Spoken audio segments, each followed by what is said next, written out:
a esta hora nosotros vamos a cambiar de tema, vamos a ir con el tema que comenzábamos. Hoy es noticia. 5 personas han fallecido por influenza en la región del Ñuble. ¿Qué es lo que ha pasado? Porque, bueno, se lo vamos a conversar a partir de ahora con el doctor Nicolás Peña, subdirector médico del Hospital de Chillán. ¿Cómo está, doctor? Gracias por el contacto. Hola, muy buenas tardes. Muchas gracias por la invitación. Doctor, se habla de bueno, se indican estas 5 muertes. De hecho, la Fiscalía comenzó una investigación por la muerte de la menor de 6 años, que es la única que no muere en el hospital de Chillán de estas 5. ¿Qué es lo que tuvieron en común estas 4 personas que terminan falleciendo en el hospital de Chillán a causa del virus de la influenza, que sabemos que es un virus por el que mueren muchísimas personas? Pero ¿qué particularidad tienen estas 4 víctimas? Sí, bueno, yo igual me parece importante que demos un poco del contexto de qué se trata la campaña de invierno o el periodo de mayor circulación viral que hay en estos periodos de otoño e invierno durante el año en nuestro país en particular. En general, en este periodo siempre vemos que existe un aumento de la circulación de los virus respiratorios y eso es cierto. Y una de las complicaciones que tienen las infecciones por virus respiratorios son la aparición de múltiples cuadros clínicos que van desde los pacientes que están asintomáticos, los que tienen manifestaciones leves, otitis media, sinusitis, otros, y están los que hacen las infecciones respiratorias bajas, la neumonía, entre otras cosas. En particular, la influenza siempre se ha caracterizado por hacer cuadros que van desde los cuadros leves hasta los cuadros graves, y es una patología que en general puede provocar fallecimientos, sobre todo en aquellos que desarrollan complicaciones. Y sus complicaciones son efectivamente la neumonía hasta las sobreinfecciones bacterianas. En el caso de los pacientes que lamentablemente, y en eso no hay que perder un poco el foco de expresar las condolencias a las familias de estos pacientes, estos pacientes tenían en común que todos tenían comorbilidades, ¿ya? Que es sabido y es conocido que la influenza afecta de mayor forma a las personas que tienen comorbilidades. Y una de las cosas que tenían en común es que estos pacientes no estaban inmunizados con la vacuna contra la influenza, ¿ya? Esto es bien importante. Y lo otro que también es importante destacar es que de los casos que tenemos, de estos 4 casos, en 3 de ellos, eh, nosotros los estudios que se hicieron al momento de la hospitalización y los estudios microbiológicos, que obviamente se demoran horas en desarrollarse, nosotros hemos logrado detectar que existe una sobreinfección bacteriana en 3 de estos casos, y hay un caso en el que no logramos aislar una bacteria, pero porque existió el uso de antimicrobianos previo a la toma de los cultivos en sangre. Eh, por lo tanto, todos estos casos, para ir sintetizando un poco, eran pacientes que hicieron infección por influenza, que tenían comorbilidades asociadas y que en ellos, en 3 de ellos, logramos identificar que hubo una sobreinfección bacteriana, que es precisamente la complicación que tiene la influenza. ¿Cuáles eran las comorbilidades que presentaban? La verdad es que no quisiera entrar tanto en el detalle de eso, pero se asocian a las comorbilidades que son parte de los grupos de riesgo que están disponibles en las campañas, que son los que uno busca que se inmunicen, desde la patologías respiratorias, asma, obesidad, entre otras comorbilidades. Ujú.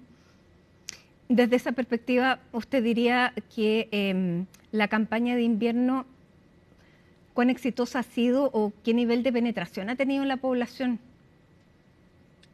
Eso también es bueno que lo podamos comentar acá, y aprovecho esta instancia, porque eh, la campaña de invierno, a través del Ministerio de Salud, una campaña de invierno que comenzó de forma precoz. O sea, nosotros ya en marzo comenzamos con la campaña de invierno y por la instrucción ministerial, eh, y se destinaron los distintos puntos de atención, ¿ya?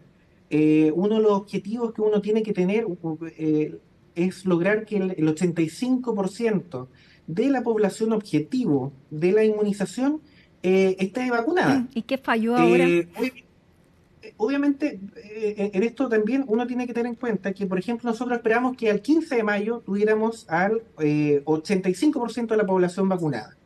Nosotros, en el periodo hasta este 15 de mayo, los mayores de 60 años, que es un grupo de riesgo, por supuesto, la edad extrema, por supuesto, y las comorbilidades, alcanzamos un poco más del 50%.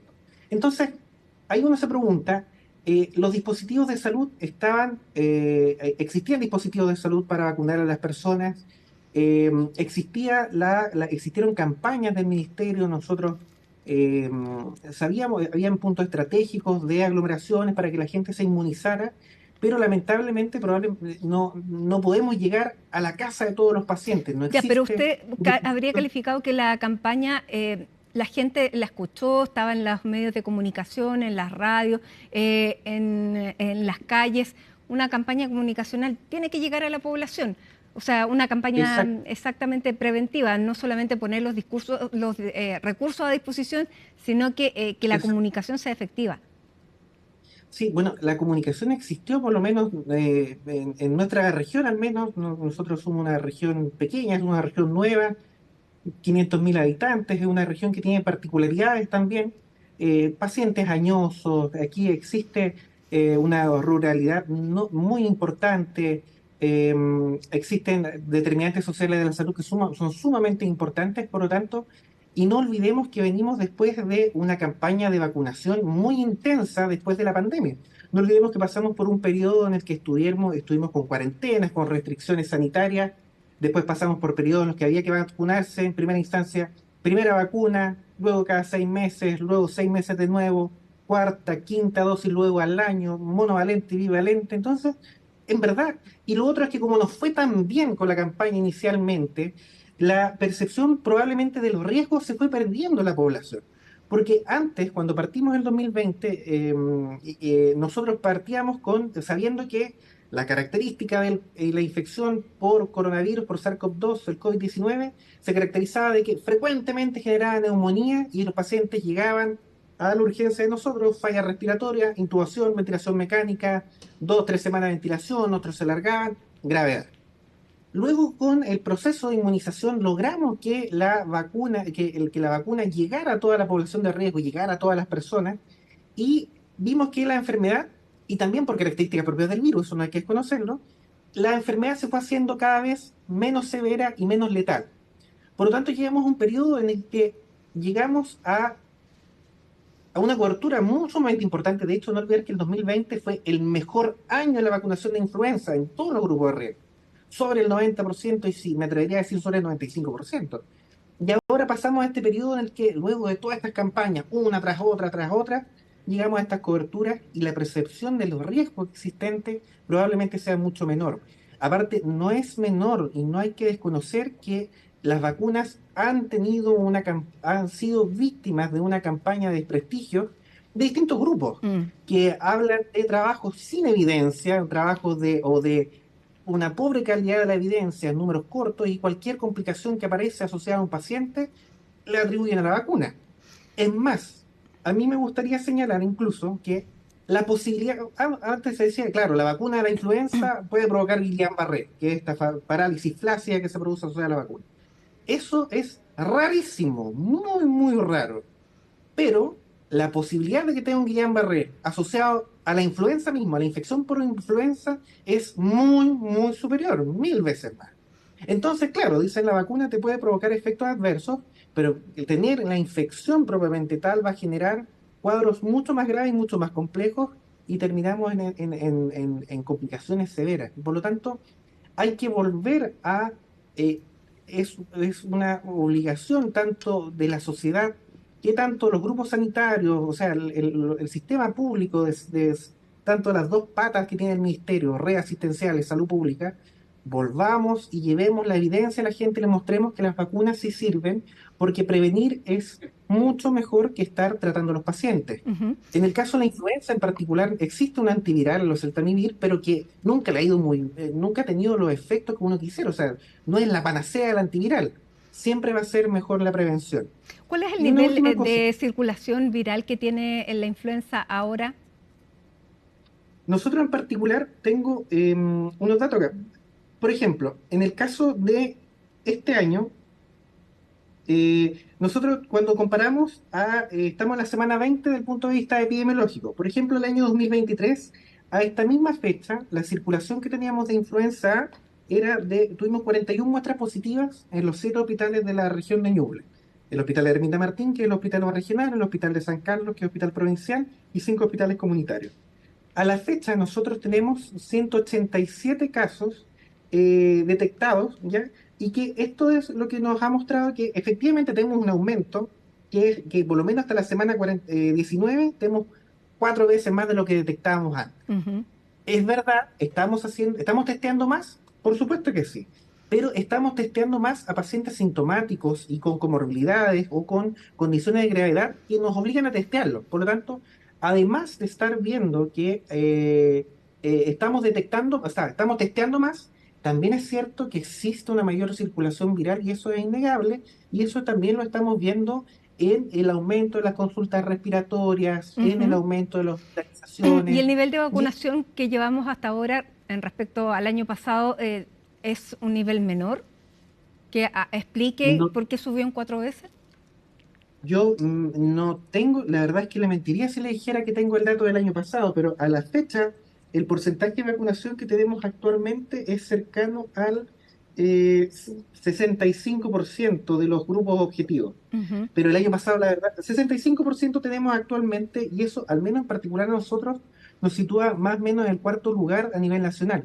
Desconozco, la verdad, cuál era la cifra del año pasado. Yo creo que ahí la autoridad sanitaria, la Seremi de Salud, quien tenga esa información. Ahora, doctor, Pero usted me hablaba y me explicaba lo que ocurrió con estas personas que fallecieron, específicamente las que hemos conocido a través de la prensa. 4 fallecieron en el hospital que tenían comorbilidades. Sin embargo, hay 2 casos: la menor que falleció fuera del hospital y una de las que fallece en el hospital, que habían consultado previamente. En el caso de la menor, habían sus padres consultado 8 veces. Y en el caso que ocurre en el hospital, no tengo el número tampoco exacto, pero eso habla de claramente una detección que es errónea, un diagnóstico erróneo. Las 8 veces no me las explico en realidad. ¿Qué fue lo que pasó en el hospital? yo la verdad que la caso de esta paciente pediátrico, lamentable caso pediátrico, yo desconozco los detalles y además existe una auditoría médica que está en curso, ¿ya? Y hay una La verdad es investigación que en ese también de la sentido Fiscalía. hay que ser. Además, por otro lado, en el caso en particular, los casos, el caso nuestro, una de las cosas es que efectivamente existía una consulta previa.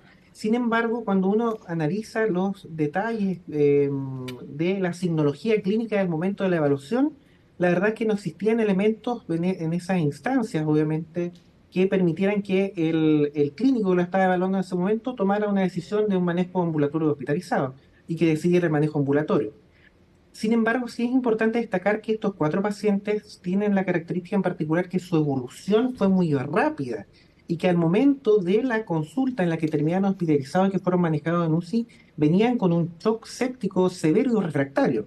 Es más, dentro de los patógenos que se encuentran están los patógenos de los grupos de los estreptococos, que esos, los estreptococos cuando hacen infecciones invasoras, la enfermedad neumocócica Mm. invasora o la infección estreptocócica invasora, es característico, eso está descrito en la literatura, que evolucionan con shock sépticos, son rápidos. De hecho, en particular los pacientes nuestros evolucionaron rápidamente con un shock séptico, venían con disfunción multiorgánica de instalación rápida, refractaria al manejo intensivo, y que, por supuesto, y que tuvieron, a pesar de las medidas que se iniciaron, que se instauraron de soporte ventilatorio, hemodinámico y los otros elementos que uno utiliza para la reanimación, la verdad es que fueron infructuosos. Por lo tanto, eso también es importante tenerlo en cuenta. Ujú. La Porque, claro, enfermedad lo que neumocócica se cuestiona es, y lo que se pregunta o lo que se quiere investigar es efectivamente si hubo negligencia, porque como lamentablemente sabemos, hay muchas personas que lamentablemente mueren a causa de este virus o como consecuencia de este virus. Una vez que se infectan con él, vienen todo el resto de las complicaciones.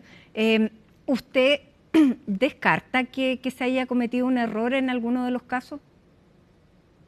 O sea, los detalles de las evaluaciones de las fichas, existe una investigación que está en fiscalía y que en verdad, por lo menos en lo particular, a mí no me corresponde hacer un juicio de valor de eso, puesto que existe una investigación en curso, tanto que llevará a cabo tanto la parte de epidemiología, la autoridad sanitaria, y en este caso en particular existe un proceso que se va a abrir desde el punto de vista judicial. Claro, pero Por lo como tanto, creo que subdirector médico, me entiendo que quiere evitar que esto vuelva a ocurrir, por lo tanto, tiene que conocerlo. Absolutamente, sí. La verdad es que una de las cosas que siempre se hace y que es parte del sistema de aseguramiento de la calidad de la atención de los pacientes y que está instaurado desde que está la Superintendencia de Salud y la acreditación institucional, es que siempre se revisan los casos clínicos, tanto mediante auditorías médicas de los fallecidos, que eso está instaurado, cuando existen eventos adversos, eventos centinelas, y esas revisiones clínicas se hacen del punto de vista. En los casos en particulares, la enfermedad neumocócica invasora y la enfermedad estreptocócica y los shock tóxicos estreptocócicos son enfermedades que evolucionan, son de interacción rápida, que evolucionan rápidamente con chocos refractarios que se hacen refractarios a las medidas y que, por supuesto, uno puede estar viendo a un paciente con una signología normal y que rápidamente evoluciona con cuadros clínicos refractarios a tratamiento. Lo importante es que siempre uno tiene que detectar eso precozmente y eso se hace mediante las distintas escalas de riesgo y por supuesto la evaluación de los signos vitales, el examen Ujú. físico. Ya. Si esos elementos no orientan a una enfermedad de gravedad, la verdad que lo que corresponde es el manejo ambulatorio y si corresponde hospitalizar, los pacientes se hospitalizarán. Doctor, Pero sí es hoy día verdad que el Ministerio de Salud decidió enviar a un equipo liderado por Cristian García, jefe de epidemiología del Ministerio. ¿En qué se ha traducido la visita o el viaje de este funcionario del Ministerio? efectivamente el doctor García con su equipo estuvo acá en el hospital junto a la Seremi de Salud, junto a la autoridad sanitaria, la gente del Servicio de Salud Ñuble. Tuvimos una reunión con la dirección del hospital, y con estas entidades. Discutimos de los casos clínicos de los que estamos comentando, hablamos de los detalles, de los asuntos epidemiológicos, y de hecho en este preciso instante se convocó a el COGRIT regional a través de la Seremi de Salud Ñuble y actualmente se encuentran en reunión la dirección del hospital, por eso la dirección del hospital, la Seremi de Salud, el propio doctor García y el equipo de epidemiología del MinSal. Así que yo en estos momentos me encuentro de turno en la UCI del hospital, así que desconozco los detalles en lo que era esa reunión, pero hasta hace pocos minutos todavía se encontraban reunidos. Vamos a ver entonces qué es lo que sale, cuáles son las conclusiones o las directrices que pueden salir a partir de eso y también nos quedamos pendientes sobre el resultado de la investigación por el caso de la muerte de esta pequeña de 6 años que no ocurre, hay que dejarlo bien claro ahí en el hospital de Chillán, sino que ocurre en un centro de atención primaria, pero que llama la atención por la cantidad de veces que consultó. Así que, doctor Nicolás Peña, subdirector médico del Hospital de Chillán, le queremos agradecer esta conversación con CNN Chile. ¿Puedo Cuénteme, robar 3 minutos? Sí, dígame. uno, la vacunación. Yo hago un llamado a la población a que por favor los grupos de riesgo y a quienes corresponda el uso de la vacuna contra la influenza se vacunen. El Programa Nacional de Inmunizaciones de este país es uno de los más exitosos, uno de los más completos a nivel de Latinoamérica y es reconocido por la Organización Mundial de la Salud. Las infecciones respiratorias van a aumentar en este periodo. Estamos en uno de los inviernos el mayo más frío de los últimos años. En mucho tiempo que nosotros no teníamos un mayo tan frío con temperaturas tan bajas, un mayo seco, que eso aumenta la posibilidad de que las personas se puedan infectar de los virus respiratorios y otras enfermedades respiratorias. Se Ujú. altera el sistema inmunológico, los mecanismos de defensa de barrera disminuyen, por lo tanto, hay menos ventilación de las casas, hay polución producto de que las personas necesitan calefaccionarse de alguna forma. Esta es una región que no es tiene grandes determinantes sociales de la salud que hacen que nuestra gente todavía ocupe leña e incluso braseros para calentarse. Por lo tanto, el llamado es vacunarse contra la influenza, las personas de 65 años que se vacunen contra el neumococo. La enfermedad neumocócica invasora es una complicación de la influenza. Y por supuesto, los niños que mantengan su programa de inmunización, el calendario de vacunación que le llaman al día, porque ahora estamos con los adultos, no queremos ver que más adelante nos empecemos a enfrentar a infecciones respiratorias, los pacientes pediátricos, y por supuesto que las personas que tienen indicación de inmunización con nirsevimab, este anticuerpo monoclonal, esta inmunización que uno le entrega a los niños contra el virus sincicial y que es exitoso, que tiene evidencia, los padres acudan e inmunicen a las personas. Prevenir va a ser mucho mejor que curar. Y para cerrar, la enfermedad neumocócica invasora, que es complicación de la influenza, los trabajos clásicos muestran que las primeras 48 horas, un paciente que le dejamos antibiótico y un paciente que no le dejamos antibiótico, las primeras 48 horas se muere de una tasa de letalidad muy similar. El quiebre del efecto del antibiótico empieza después de las 48 horas. Por lo tanto, a pesar de instaurarse el tratamiento, tiene una letalidad que es alta. Por lo tanto, ¿qué va a ser lo más importante? Prevenir, inmunizarse. Los grupos de riesgo que ocupen Ujú. mascarilla, evita aglomeraciones y todas las medidas que aprendimos en la pandemia. Bien, Y doctor. disculpa por robarme tanto, No, pero está bien. creo que era lo más Es lo más hacer. importante llamar a la vacunación y tal vez ser más proactivos desde el ministerio y salir a vacunar a la gente, poner puntos donde sea visible, donde No, efectivamente no van se a puede haber llegar. funcionarios para ir a vacunar a todas las casas, pero sí en los lugares de Por aglomeración. Por lo cierto, tanto, es una responsabilidad social de que las personas se acerquen a los puntos de vacunación. 4 grados le cuento que hay hasta ahora en Chillán, así que la temperatura es bastante, Y se bastante siente. baja, se siente. Aquí en Santiago tenemos 7 grados de temperatura, que también para acá a esta hora es muy bajo. Así que todas las medidas y todas las recomendaciones valen. Muchísimas gracias, doctor, que tenga un buen resto de día. A ustedes, y no se olviden de la región de Ñuble, no solo cuando nos pasan estas cosas. Sin duda. Gracias.